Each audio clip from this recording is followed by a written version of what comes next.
Good morning, good morning, good morning. This is Dr. Herbert Harris, and this is Success Mentorship Call or Class number 104. Wow, we're rolling right along.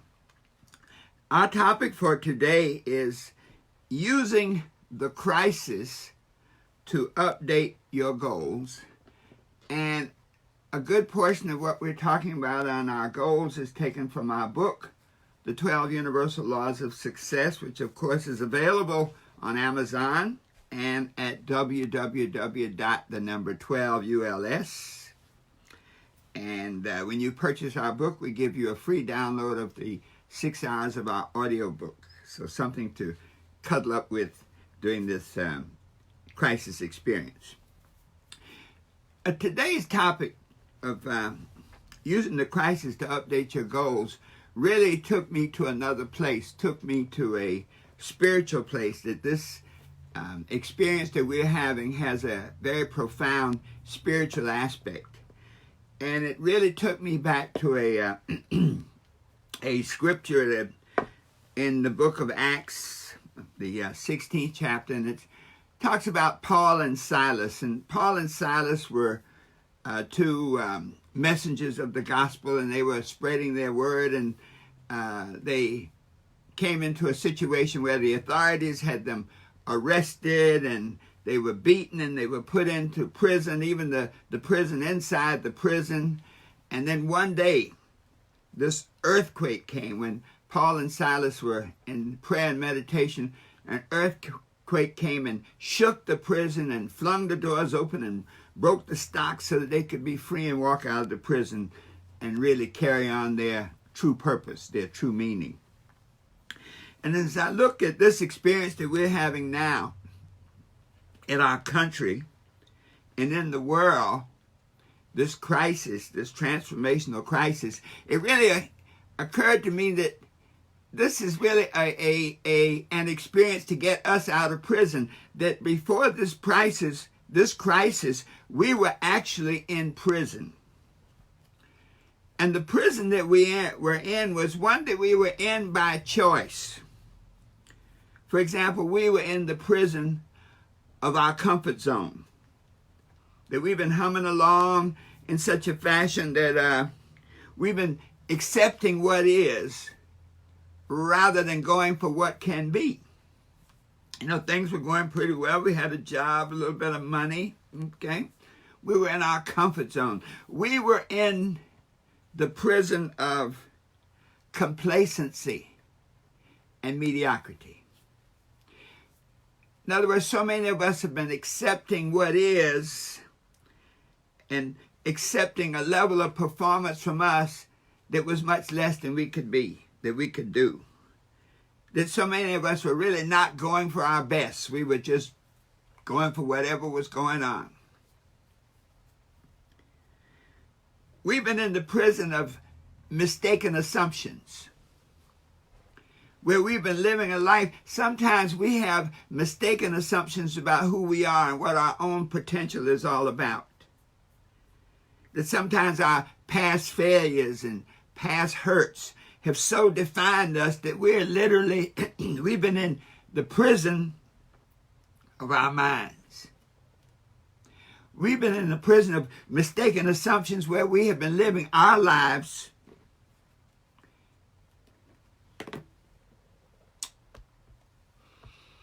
in accord with someone else's expectations. And worst of all, we've been in the prison of wasted time. And so when we look at this prison that we have found ourselves in, this earthquake, this crisis experience has been to rattle our cage. And it's put us in a situation where the things that we believed or thought we believed were not true.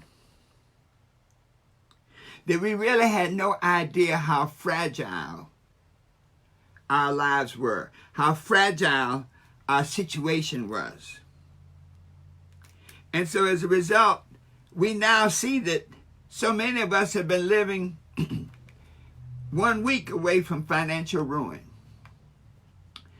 That we have taken our health so for granted that right now we're in a situation where if we really had a health challenge, you may not even be able to go to a hospital and get reasonable treatment.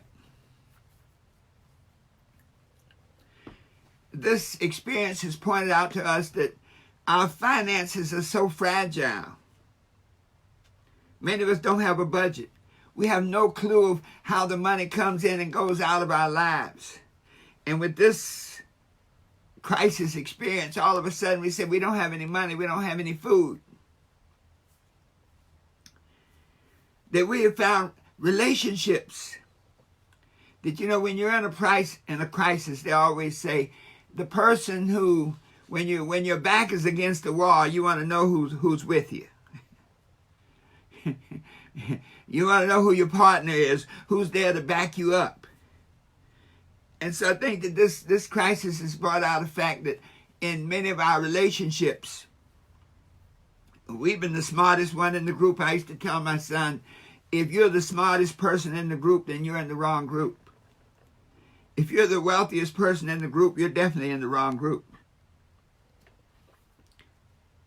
And what this crisis experience has also said is that when we look at our time, you know, when we are confronted with the possibility of transition, they often say your life flies in front of you. That may be. But when you're in this crisis situation, I guarantee that each and every one of us has thought very seriously about how we have lived our lives to this point. Did we do everything that we were supposed to have done? And so it is in this context that while we're in this lockdown situation, and it's interesting, when you're in jail, something has to let you out. And sometimes it's these tragic, these cataclysmic experiences that opens our eyes to who we really are and to what's really going on. And so while we're in this state of selfness confinement, where we are literally being forced to do something that many of us didn't have the discipline to do, to spend time with ourselves. I was talking to a friend and he was saying he hadn't read a book in years. But after sitting home and getting absolutely tired of watching the negative news, he said, well, looked around and like, by golly, there are books. Let me pick one up. And he started reading. He said, oh man, he had forgotten the joy of reading.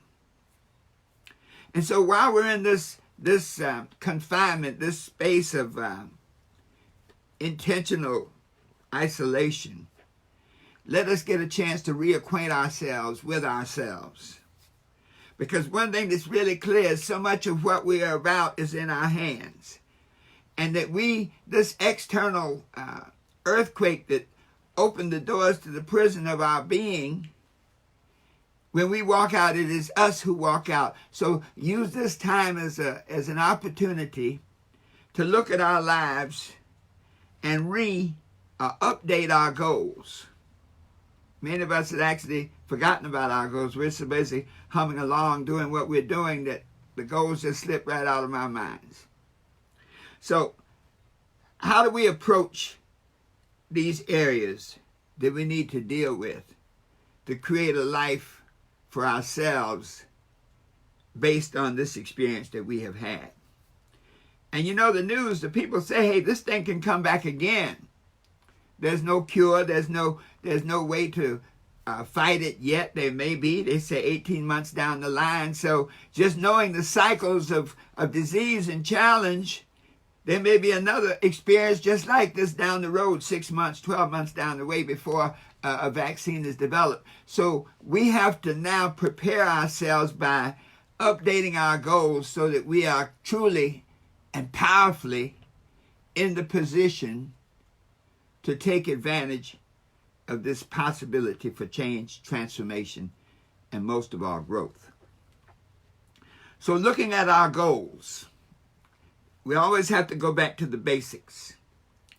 Our goals must be SMART. S-M-A-R-T.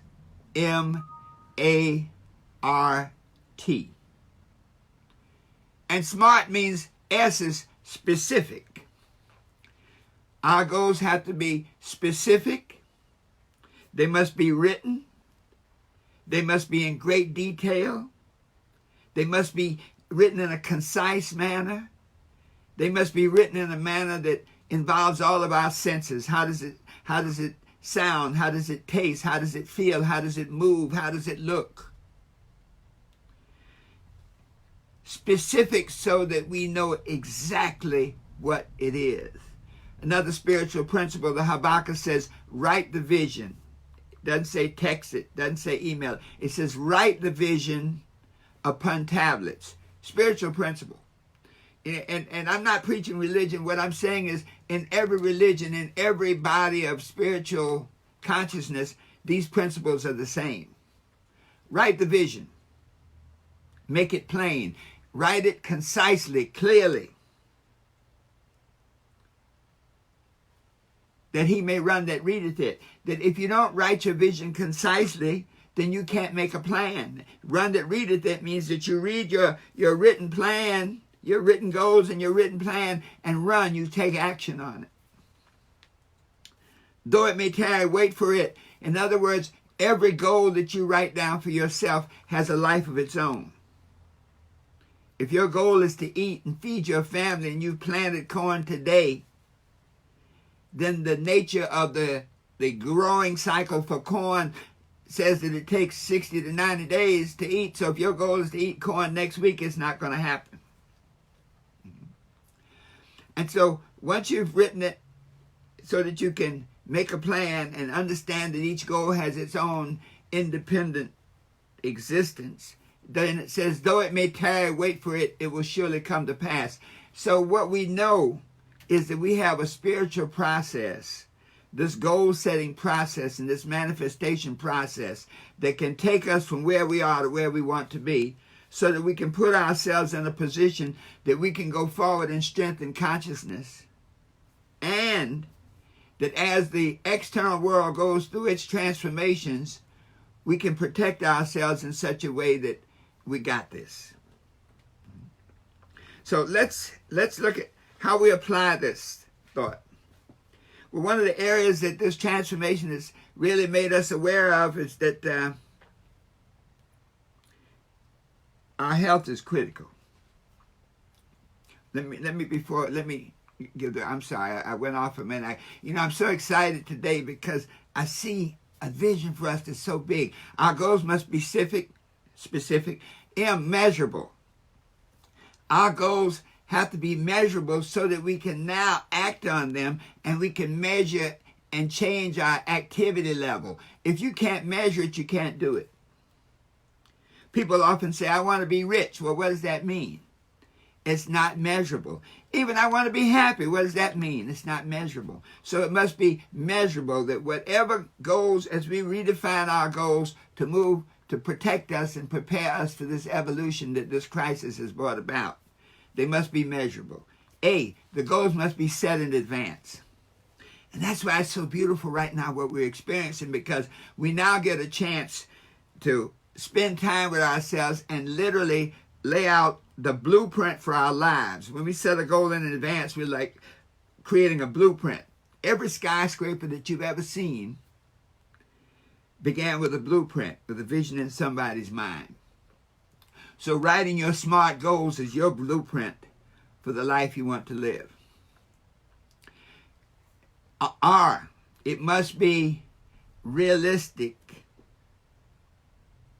based on where you are. Realistic based on your vibration. Realistic based on your level of accomplishment and expertise. When you set goals that are unrealistic, they can undermine you. I'm a network marketer, and one of my good friends was listening to me in my early days, and I said, oh, my goal is to make $1 million a year, and I'm going to make $1 million this year. And he looked at me and laughed. I'm like, why are you laughing? And this was a person who had made many, many millions. And he said, listen, it took me 4 years to make my first $1 million. So what are you doing that's going to make $1 million for you this year? So because I had set an unrealistic goal for myself, if I had not modified that, if I had not had the benefits of his experience, I could have become very frustrated. So, realistic. A, it must be set in advance. We talked about that. And then T, it must cover a time period. We look at this experience that we're going, and much of the news says that this is going to come again, that there's an opportunity that over the next 12 months we could have another virus crisis experience. And so that gives us a time period to say, whatever I'm going to do, I need to have a cycle, that the changes I need to make in my life, the new goals that I need to have in my life so that I'm better prepared for this experience if it ever comes again. If it doesn't, so be it. You've still updated your goals so that you're going forward. So, reviewing, your goals must be specific, measurable, set in advance, realistic, and cover a certain time period. So, we look at where we are. Let's look at some of the areas to update our goals. Let's look at our health area. As I was saying before, this experience has really, I know it's made me challenge our healthcare system and say, I don't need to rely as much on that healthcare system. I need to be more reliant on myself. I need to take better care of myself. I need to be more aware of my weight, of my sugar, all of those things that can undermine my personal health and can get me involved with that healthcare system. I need to take a look at that. I need to create a strategy that I can put myself in a position for optimum health. I need to look at insurance. You know, one of the things that this experience is bringing about, a lot of our young people never thought of insurance, but since this crisis is no respecter of persons, one of the things that needs to make us look and think, you know what, me and my family, if I don't have some type of serious insurance, I can see where the external world can put me in a situation where I can't properly protect myself and my family. And so to start setting specific health goals, activity levels, exercise, so that you can build up your resistance, so that you create within you a complete entity that can now interact with the world in a better, more efficient fashion for you. Let's look at how we can use the goal, updating our goals with respect to our finances. When this crisis came about and we realized how delicate our finances were, you know, just the thought that all of a sudden one day you couldn't go to work. One day you had no income. So now this whole new, these updated goals now need to include things like, I need to look at my finances. I need to make a budget. I need to see where my money is going, where it's coming from, and where it's going. I need to treat myself like I'm a corporation. You know, when you have a job, your employer is not depending on this week's sales to pay the employees. That as a business, you have to have an accumulated amount of money, plus maybe a line of credit, so that you can continue to pay your employees when the money doesn't come in. So maybe this is a good model now that we need to look at for ourselves. That we need to set some new goals with our finances, to think about making a budget. Many of us right now are in a position to say, well, I can't go out to the bank. Well, hey, spend the time learning about budgets. You know, they don't teach that in school. You can go to college, you can have more degrees than a thermometer, and you probably won't get a chance to get a course in making a budget. Let's update our goals when we look at our employment, our career. One of the things that we've learned from this crisis that the job, as they say, job security, that there is no such thing as job security. because jobs are not secure. That's heavy.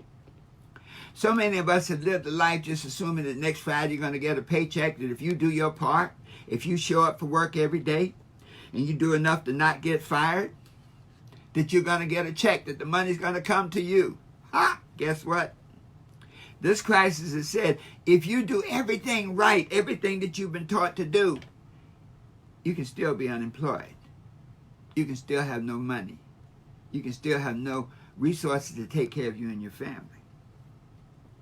And so this crisis may say, hey, I need to look at some multiple streams of income. I need to look at different ways I can bring money into my life, that this job thing is highly overrated.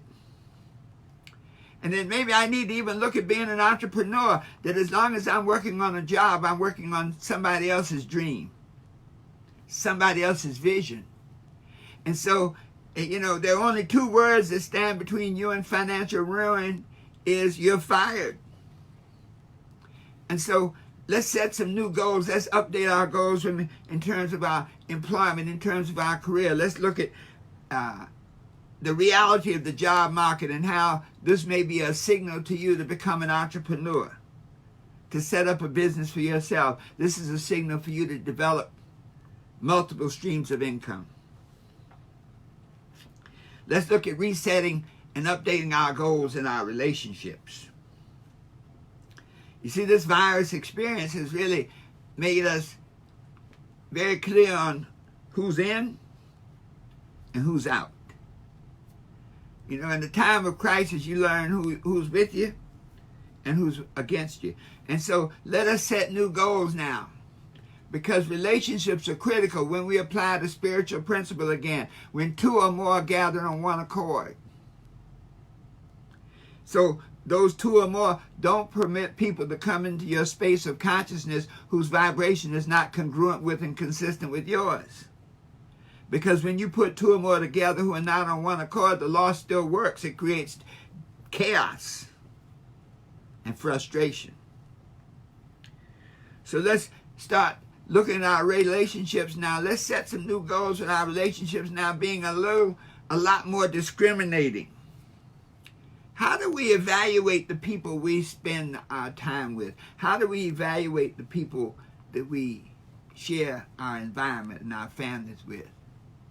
And start really looking at that now based on the fact that every person is a creation of the Creator, but every person is not necessarily created to be a part of your mix.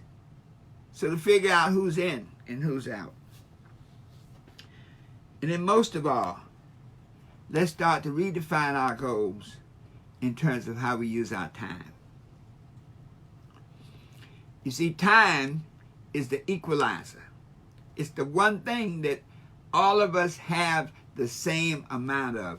All of us have 60 seconds in a minute, 60 minutes in an hour, 24 hours in a day, 30 days or 31 days in a month, 12 months in a year. So time is the great equalizer. So now let's redefine our goals. Let's update our goals about our time, because when we see this crisis experience, we can look back and say, you know what, I need to use my time better. Because the external world has a whole nother vibration, and I need to always be able to position myself so that I can survive and thrive. And time is critical. If I'm not living my life by the great commandment, which is what is the best use of my time right now when I consider my goals, my vision, and my purpose, then I need to update my goals and update my time allocation. So as we begin to complete this cycle, this lesson, it happens that we're near the time of Easter, and spiritually the time of resurrection. And this resurrection experience is really about updating our goals. It's really about creating the new you. It's really about that new person now who has been freed from the cell of mediocrity, the cell of mistaken identity, the cell of complacency, the cell of mistaken assumptions. the cell of wasted time. And so, how do we facilitate this resurrection on a personal level? Number one, we just said it, update our goals. Write them down in accord with the formula. SMART, specific, measurable, set in advance, realistic, cover time period. We need to make a plan.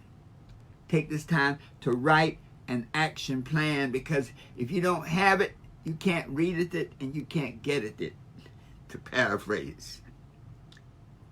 And then most of all, act on the plan. Somewhere there's a principle that says pray and move your feet. So this cycle says resurrection is really about a personal resurrection of your thoughts. That now we're at this cycle, this resurrection cycle. What thoughts do you need now? What new thoughts will facilitate the updated goals that you've laid out for yourself? A resurrection in your emotions. Emotions that empower you now, rather than bind you and hold you back. Where we overcome fear emotions, failure emotions, fear emotions, to become courageous and empowering. A resurrection in our habits, to literally change our habits from habits that undermine us to habits that improve us and make us better. Let's have that resurrection in our relationships, where we surround ourselves with people who love us, who inspire us, who motivate us, and who uplift us. And so, my friends, today is a great opportunity for us. Our cages have been rattled. The prison of our mind the doors have been flung open. And now we can get out of our comfort zone and be more and do more. We can overcome the mediocrity and complacency, saying, hey, there's got to be more. There's got to be more to life than this. We can clear away those mistaken assumptions so we know who we are, and we live our lives in accordance with our goals, our vision, and our purpose. And then we can take that time, that wasted time now, and treat each second of each day as a great gift from the Creator that we can use, that we can grow, that we can change, that we can create the life of our dreams, where we can be what we want to be, where we can do what we want to do, and where we can have whatever we want to have. Always knowing that the best is yet to come. This is Dr. Herbert Harris, author of the 12 Universal Laws of Success. Our book is available on Amazon, at our website, www.12uls.com, saying, Happy New You. May your resurrection be complete, and may you live your dreams in accordance with your vision, in accordance with your purpose, and in accordance with your heart. And so it is. The best is yet to come.